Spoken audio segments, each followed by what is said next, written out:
The class of super rich in Kenya will grow by 80% to 15,300 individuals by the year 2025, according to the 2016 Wealth Report by Knight Frank. This growth will give rise to private banking at an annual rate of 7%. I spoke to the head of wealth and investment at Stanbic Bank. Thank you for finding time to speak to us. Let's talk about the high net worth individuals in Africa, about 165,000 of them. What do you think about this emerging class of people who are very rich, to put it in layman terms? Okay. Yeah. It's an absolute pleasure to be here. Thank you for inviting me. So just following on from the wealth report launch that we did a couple of weeks ago, in Kenya, there are 9,400 high net worth individuals with investable assets of $1 million and above. Stanbic, invested in this proposition about 4 years ago. We set up the business, which is called Wealth and Investment, late in 2012 in Nairobi, and we also have offices in Mombasa, which we opened early February 2013. And it's exactly to service this set of clients that we've set up this business. And in the less than 5 years I've been with the organization, I think we've seen a huge uptake of that. If you look at this client base, they've generally been serviced from offshore banks coming into Kenya to service their offshore banking needs. Stanbic Wealth and Investment is still the only bank offering a domestic solution to this segment of clients. So as I said, it's $1 million. We look at banking the client and their family. We look at all their wealth needs, starting from when they're creating the wealth, building their wealth, how they spend their wealth during their lifetime, how they save their money, so how they preserve their wealth, and very importantly for us is how they give their wealth during their lifetime and when they're no longer in this world. So we spend a lot of time with our clients and their families talking about those issues. Right. What are the expectations and needs, financial needs, that they would come to you as a bank and say, this is what we need for the management of our X amount of $1 million? Our clients have done very well making this wealth and building it.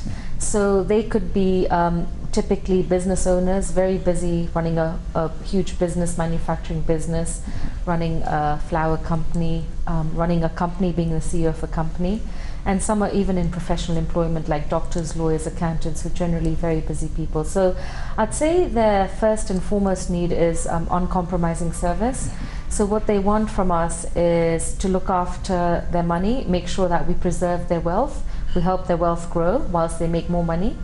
And then their service must be absolutely what we call 24/7 before the sun sets, because they're very busy people, so they want us to get the basics right, which we do. They're also looking for an on and onshore seamless solution, and what I mean by that is if you look at Standard Bank's presence, we can offer solutions both in Kenya but also through Mauritius and Jersey, and clients like that because they don't want to deal with different banks in different jurisdictions. So that comes into play.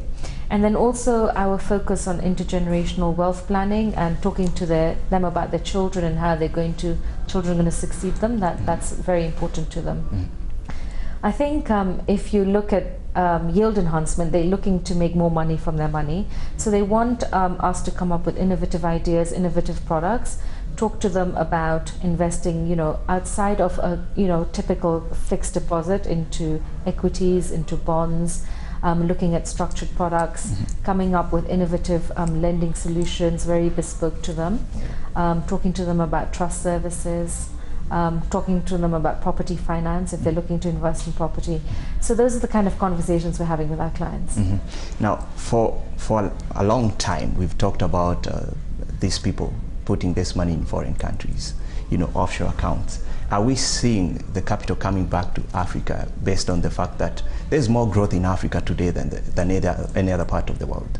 Yeah, no, I absolutely agree with you. So before I worked in Kenya for 5 years, I looked after these clients based in London. And I'm definitely seeing a much bigger opportunity where clients who are making their wealth typically would have sent their money offshore in the past. They're now actually looking to invest it at home. I think they're more comfortable investing it here. The opportunities, like you said, the yield enhancement is much greater. And I think also with developments like the recent tax amnesty the government's put out, and also Kenya subscribing to the common reporting standards, you'll start seeing that clients will be starting to invest a lot of their money onshore. They're either putting it back into their business, they're investing those funds either in treasury bills and treasury bonds.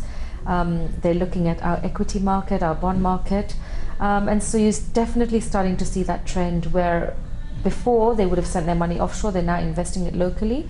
And in some cases, we're able to offer higher yields than what they're earning offshore. So they're actually bringing those monies back for investment purposes as well. Now, you've just mentioned a few areas where they're investing their money in the capital market specifically, but we are in the continent and a country where the SME sector is driving the growth. But capital is still a challenge. You know, when they come to the banks, there's a whole lot of evaluation, risk evaluation that they have to go through.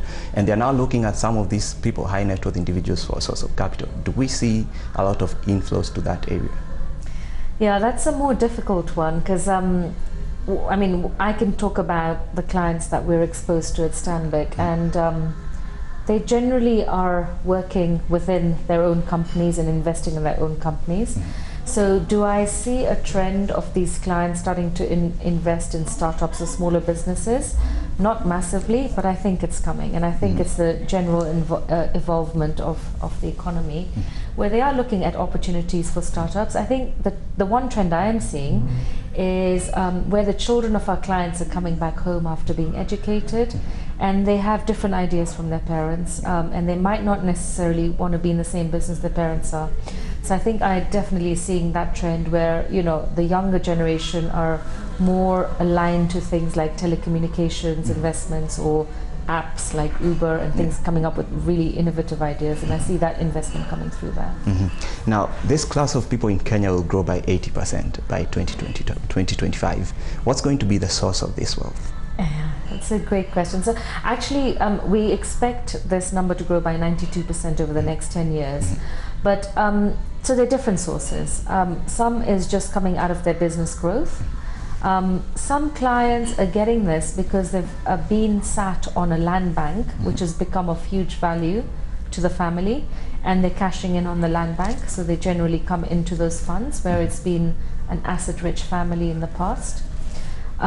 There's a lot of inheritance money that we see. So where you know, a child is inheriting money, and then they become a typical client. We're seeing also, as we said in the wealth report, it coming out of property and construction in particular. We're looking at financial services, where people are actually making money from good investments, maybe even the stock market or bond market, and also manufacturing. Finally, let's talk about intergenerational transfer of this wealth. You've mentioned that. And in Kenya, we've seen a common case where family businesses face a lot of trouble once their founders die. But how are you advising them? How early should the next generation be plugged into the business to ensure that there is that smooth transition? Yeah, it varies from family to family, but what I can talk about, what we're doing at Stanbic in terms of intergenerational wealth planning is we have 3 academies we run for different age groups of children, and we start as young as 12 years old. So our Junior Leaders Academy is for 12 to 14-year-olds, and then we have Young Leaders, which is 14 to 18 years old, and then we have our Future Leaders Academy, which is 18 to 24-year-olds. And we deliberately separate these age groups, and we talk to them about what is an equity, what is a bond, what is a fixed deposit, what is a trust, and explain those basics to them at the age of 12. But also, very importantly, we talk to them about the responsibility of inheriting wealth. We talk about how hard it is to make money, and it's very easy to lose money. And helping the clients and the parents understand that if the children are interested in taking over the business, and how we can help with those conversations. We also have a Women's Wealth Academy. We found across Africa that women are not involved in the day-to-day decision-making, financial decision-making. And research shows that women outlive men.